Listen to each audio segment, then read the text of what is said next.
Farm house book చేసుకుని friends తో enjoy చేయాలనుకుంటున్నారా? అయితే వెంటనే డోసే యాప్ ని డౌన్లోడ్ చేసుకుని బుక్ చేసుకోండి. నమస్తే రమ్మగారు. నమస్తే జయ. రమ్మగారు, ఇల్లు ఎప్పుడూ శుభ్రంగా ఉంచుకోవాలి, అందరికీ తెలిసిన విషయమే. ముఖ్యంగా వంటిల్లు కదండి, వంటింట్లతోనే మన ఆరోగ్యం ఆధారపడి ఉంటుంది. మీ దగ్గర ఉన్న క్లీనింగ్ టిప్స్ ఏంటండి? మీరు ఎలా చేస్తారు?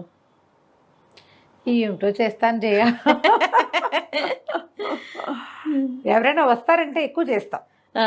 ఎవరైనా ఈ రోజువారీ ఇల్లు ఎప్పుడు వంటిల్లు శుభ్రంగా ఉండాలంటే మనకి భయంకరమైన ఓసిడి ఉండాలి జయ.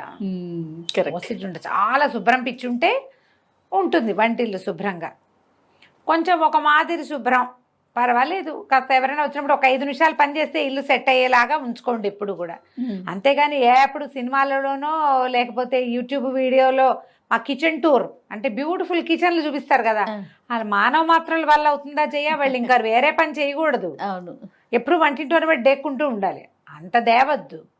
కానీ కొన్ని ఖచ్చితంగా కొన్ని చేసుకోవాలి. స్టవ్ రోజు తుడుచుకోవాలి. అవును, స్టవ్ కింద, స్టవ్ వెనకాల ఎవ్రీడే తుడుపు. స్టవ్ కడిగేసుకుని ముగ్గేస్తుంటారు చాలామంది.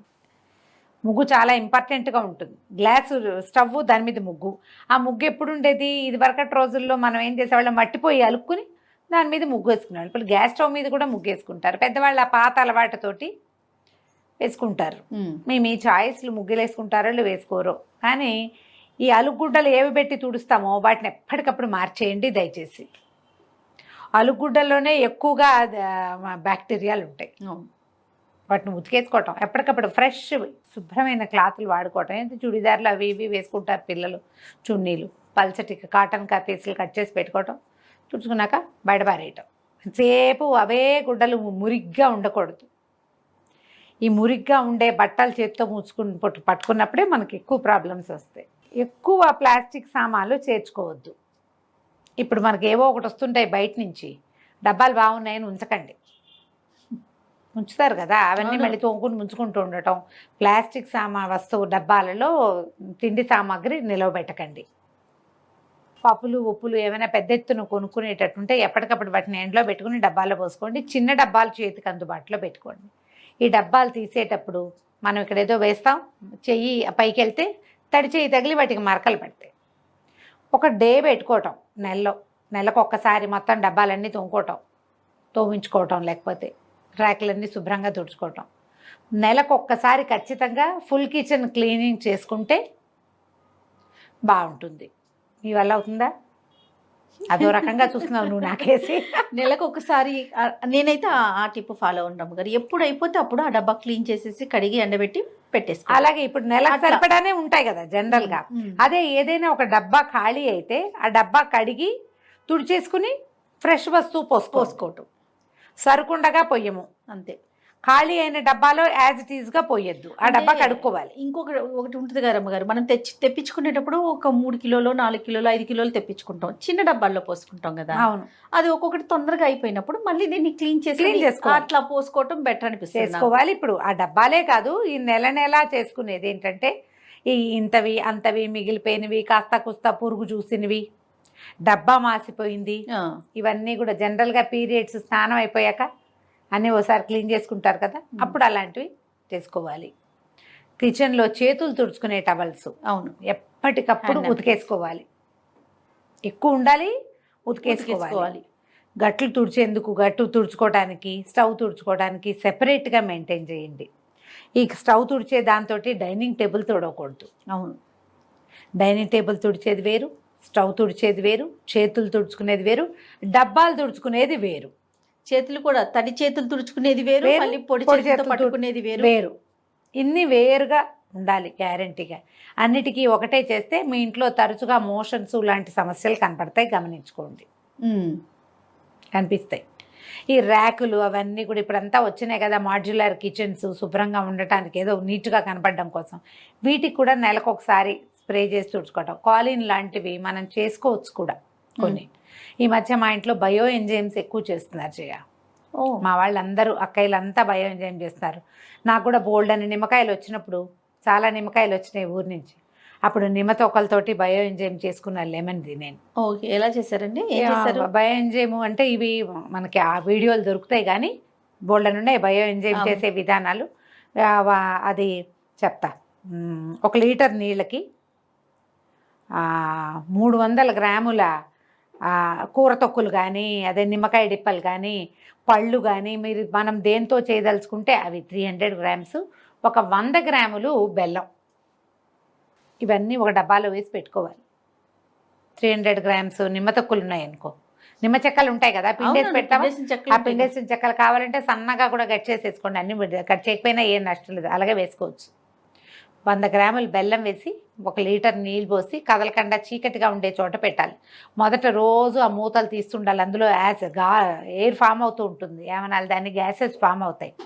ఆ కొన్ని రోజులు గ్యాస్ ఫామ్ అవటం ఆగిపోయిన తర్వాత ఈ మూత టైట్గా చేసి పక్కన పెట్టేసుకోవాలి. గ్లాస్ బాటిల్స్లో పెట్టకూడదు, వీటిని ప్లాస్టిక్ బాటిల్లో పెట్టుకోవాలి. నేను ఊరికే రఫ్గా చెప్తున్నా, మీరు చూసుకోండి బయో ఎంజైమ్ చేయటం ఎట్లాగా అని. ఆ బయో ఎంజైమ్ చేసిన తర్వాత నాకు ప్రాణం హాయిగా ఉంది. స్టవ్ గట్టు చాలా క్లీన్గా ఉన్నాయి మావి. ఈ డిష్ వాషింగ్ లిక్విడ్ కొద్దిగా వేసి, కొంచెమే ఒక స్ప్రే బాటిల్స్ వస్తాయి కదా, వేసి బయో ఎంజైమ్ వేసి కనుక స్టవ్ గట్టు అవి క్లీన్ చేసుకుంటే ముసమలు తగ్గిపోయినాయి, ఈగలు దోమలు చాలా తగ్గిపోతాయి, వంటింట్లో తిరిగే ఫ్లైస్ సమస్యలు చాలా తగ్గుతాయి. బయో ఎంజైమ్స్ చాలా బాగుంటాయి. చూడండి, మీరు వాటిని చాలా విషయాల్లో వాడుకోవచ్చు. ఆఖరికి వాషింగ్ మిషన్లో కూడా వేసుకోవచ్చు దాన్ని. ఇల్లు తుడిచేటప్పుడు కొద్దిగా ఒక డ్రాప్ బయో ఎంజైమ్ వేసి తుడిస్తే ఇల్లు క్లీన్గా ఉంటుంది. లెమన్ తోటి అయితే బ్రహ్మాండంగా ఉంది. నా దగ్గర అదే ఉంది, నేను వేరే ఏం చేయలే, అంత ఓపిక లేదు. ఈ ఒకటి కూడా బోల్డ్ అని నిమ్మకాయలు వచ్చినాయి, ఆ రసం అంతా తీసి పెట్టా, డిప్పలు వేస్ట్ అయిపోతాయని ఈ పని చేశా. ఓకే, అలాంటివి ఏమైనా అలవాటు చేసుకోండి. హౌస్ క్లీనింగ్, కెమికల్స్ కాకుండా, ఎక్కువ కెమికల్ థింగ్స్ కాకుండా. ఆ తర్వాత ఏమో యాపిల్ సైడర్ వెనిగరు, అందులో 2 నిమ్మకాయ తొక్కులు వేసి నీళ్ళల్లో యాపిల్ సైడర్ వెనిగర్ వేయటం, 2 నిమ్మడిప్పలు వేసేయటం, అది స్ప్రే చేసి తుడుచుకోవటం. జిడ్డు బాగా కట్ అవుతుంది, క్లీన్గా ఉంటాయి. మనం కాలేజ్ వేసి అడ్వర్టైజ్మెంట్ చూపిస్తాడు ఇట్లా అనగానే కర్రమని సౌండ్ వస్తుంది, ఆ కర్ర సౌండ్ వస్తుంది ఇక్కడ, బాగా వస్తాయి. స్టవ్ గట్లు క్లీన్ చేసుకోవటం ఎప్పటికప్పుడు. మనం ఒక పూట బద్దకిస్తాం ఎప్పుడు కూడా, ఈ పని అంతా ఎవరు చేస్తాడరా దేవుడు అనిపిస్తుంది. అనిపించచ్చమ్మా, అదేం తప్పు కాదు. అప్పుడప్పుడు అలా అనిపిస్తూ ఉంటేనే మనకి ఓసిడి రాకుండా ఉంటుంది.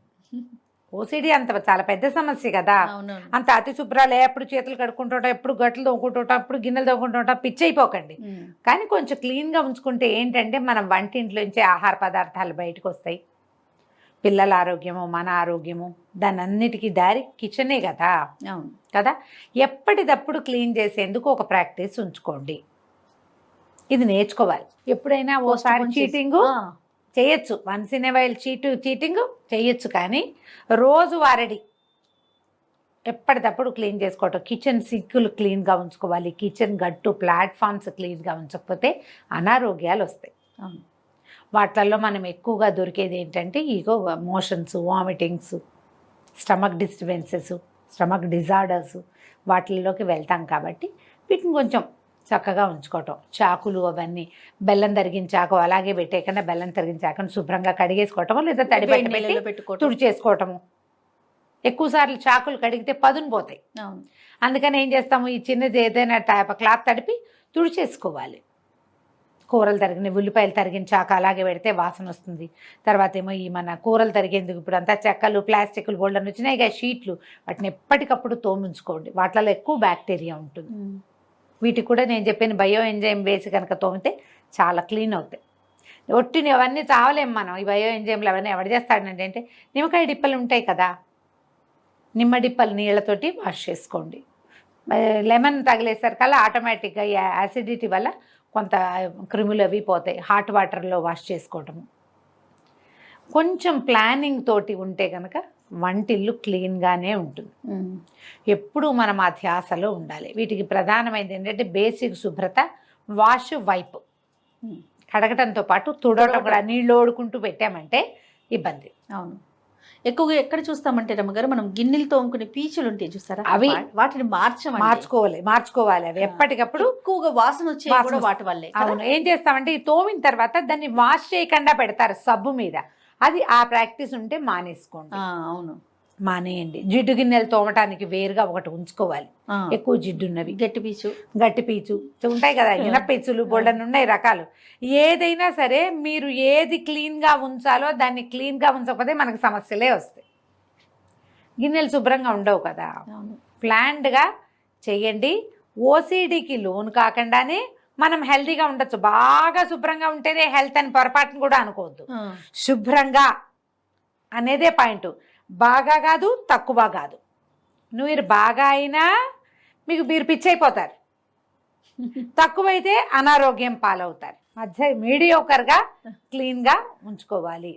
ఈ మీడియోకర్ థింగ్స్ చాలా విషయాలు కూడా, బట్టలకు కూడా విపరీతంగా సర్ఫ్ పోసేయటం, అవును. ఈ డిష్ వాషింగ్ లిక్విడ్ పోసేయటం, అతిగా సబ్బు వాడకము, అతిగా డిష్ వాషింగ్ లిక్విడ్స్ వాడడము, వీటితోటి కూడా క్యాన్సర్లు వస్తాయి. అవన్నీ కార్సినోజెనికే, అన్ని కార్సినోజెనికే. ఏవి మనం వాటిలోంచి బయటపడలేము. శుభ్రంగా కడుక్కోవాలి కదా. ఎన్ని నీళ్లు పోస్తే కడుగుతాం? ఇంతంత నురుగులు తెప్పించటం, నురుగు పిచ్చి అవును. కొంతమందికి. అవి తగ్గించుకోండి. అవి ఏమంత మంచి పద్ధతి కాదు. ఏమైనా ఇంట్లో బొద్దింకలు లాంటివి ఉంటే అవి ఆహార పదార్థాలకి మీదకి వచ్చేయకుండా బొద్దింకలకి మందు కొట్టించుకోండి, లేదా మందు పెట్టించుకోండి. 5 ఏళ్ళకోసారి 3 ఏళ్ళకోసారి పెట్టేవి కనపడుతున్నాయి. అలాంటిది ఏదైనా ట్రై చేయండి. తర్వాత పదార్థాలకి మూతలు పెట్టడం ప్రాక్టీస్ చేయండి. మెయిన్ అది. బాటిల్స్కి మూతలు పెట్టడం, డబ్బాకి మూత పెట్టడం, గిన్నెల మీద మూతలు పెట్టడం, కాగిన పాల మీద ఒక మూత ఉంచటం. కాఫీ కలుపుకున్నాం, మనం ఒక కప్పు తాగాం, ఇంకో అరకప్పు ఉంది, పని మనిషి వస్తున్నాడు, భార్య ఎక్కడ, దాన్ని ఎత్తున ఒక మూత, ఒక గ్లాసులో పోసాం, దాన్ని ఎత్తున మూత. ఇవి ప్రాక్టీస్ ఉంచుకోండి. ఇవన్నీ హెల్తీ టిప్సే. మనకు తెలుసు, ఏం తెలియదు ఇందులో మనకి, ఉంటాము, ఏం తెలీదు, జస్ట్ కొంచెం ఐడియా ఉంటే సరిపోతుంది. మీ వంటిల్తి శుభ్రతే మీ ఆరోగ్యానికి మొదటి మెట్టు. అంతే కదా. అంతే రమ్మగారు. నమస్తే. నమస్తే జయ.